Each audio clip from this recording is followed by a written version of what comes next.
Hello students, आज हम कक्षा 12वीं की पाठ्य पुस्तक मकरंद का काव्य पाठ माँ पढ़ने जा रहे हैं, जिसके कवि हैं बाल कवि बैरागी।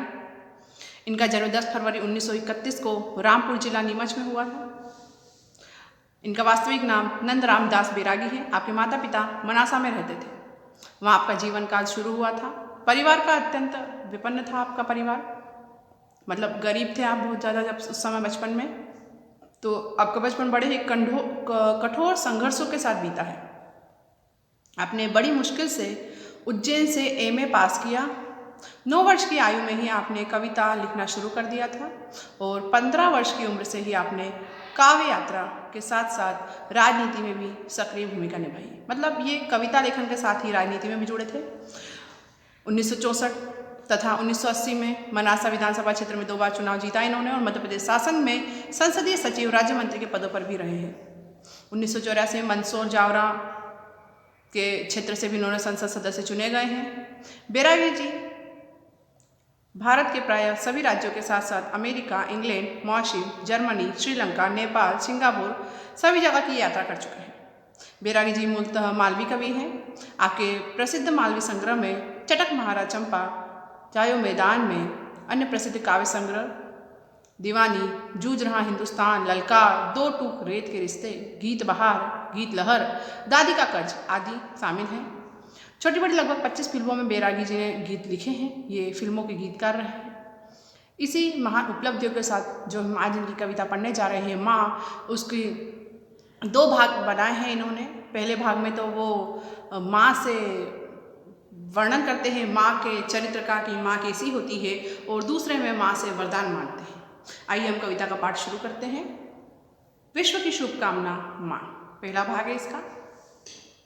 मैं धरा का धैर्य हूँ, ज्योति हूँ मैं ही, गगन की अग्नि की मैं ही लपट हूँ, तीव्र गति हूँ मैं पवन की।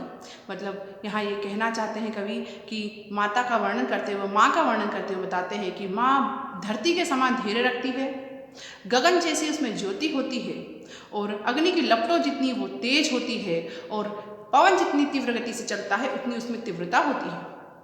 नीर का गंभीर स्वर हूँ, वत्सला हूँ, वंदना हूँ, मैं जननी हूँ, जन्मदात्री हूँ, विश्व की शुभकामना हूँ। मतलब माँ नीर का गंभीर स्वर है, जैसे कि पानी जब बहता है तो कितने कोलाहल वाली गंभीर आवाज़ निकालता है, नदी जोर जोर से बहती है, तो वैसा माँ का स्वभाव है।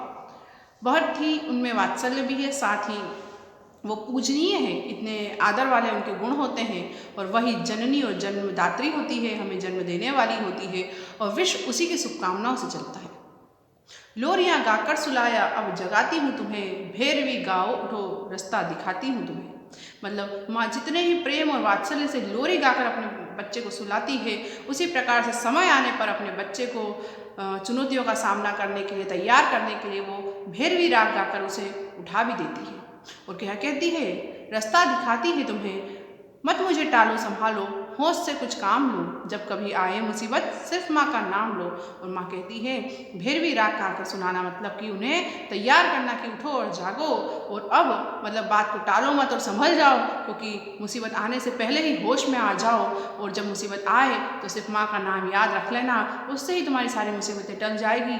और वो अपने बच्चों को इस प्रकार से तैयार करती है। मतलब यहाँ कवि ने बताया है कि एक तरफ वो प्रेम की मूर्ति है, दूसरी तरफ ही वो साहस और धैर्य के साथ अपने बच्चों में बहुत ही बड़ी शक्ति और संचार को बनाए रखती है, और उनमें शक्ति का आधार बनती है। इसी साथ में इनकी दूसरा भाग जो है कविता का, माँ बस यह वरदान चाहिए, हम इसका पाठ शुरू करते हैं। माँ बस यह वरदान चाहिए, जीवन पथ जो कंटकमय हो, विद्याओं का घोर वलय हो, किंतु कामना यह एक बस प्रतिपल पग गतिमान चाहिए। मतलब लेखक माँ से यहाँ क्या कह रहे हैं कि माँ तुमसे एक वरदान चाहिए कि जीवन के रास्ते पर जितने भी कंटकमय हो, मतलब जितने भी कटीले और पथरीले हमारे जीवन के रास्ते हों, चाहे हमारे आसपास विपदाओं और परेशानियों के बड़े बड़े वलय खड़े हो, पर्वत खड़े हो, अंधकार हो, घोर अंधेरा हो, लेकिन कामना बस एक ही है हमारी कि प्रतिपल पग गतिमान चाहिए, कि इतनी समस्या और मुसीबतों के बाद भी, इतने संकटों के बाद भी हमारे पग रुकना नहीं चाहिए, हमारे जीवन पथ पर आगे बढ़ना चाहिए। हास मिले या त्रास मिले, विश्वास मिले या फांस मिले, गर्जे क्यों न काले ही सम्मुख, जीवन का अभिमान चाहिए। मतलब लेखक यहाँ क्या कहता है कि हमें भले खुशी, हंसी खुशी मिले, चाहे दुख मिले, हमें विश्वास मिले चाहे धोखा मिले, गरजे क्यों न काले ही सम्मुख, बड़े बड़े मुसीबतों के काले काले बादल हमारे सामने क्यों ना आ जाए, लेकिन हमारे जीवन का अभिमान बना रहना चाहिए। जीवन के इस संघर्ष में, दुख कष्ट के दावानल में तिल तिल कर तल जले न क्यों, पर होठों पर मुस्कान चाहिए। कि जीवन के संघर्षों के बीच भी कितने ही दुख का दावानल हो, मतलब बड़े बड़े भयंकर दुख हमारे सामने आ जाए और हम तिल तिल कर भी क्यों ना मरते हो, लेकिन हमारे होठों पर हमेशा मुस्कान होनी चाहिए। कंटक पथ पर गिरना चलना स्वाभाविक है, हार जीतना, उठकर हम गिरे उठे फिर गुरता का ज्ञान चाहिए। मतलब कि इन कटीले पथरीले रास्तों पर गिरना और चढ़ने में तो स्वाभाविक बात है कि हम गिरेंगे भी, चढ़ेंगे तो गिरेंगे इन रास्तों पर। इसी प्रकार से जैसे जीवन में अगर हार है तो जीत भी है और जीत है तो हार है।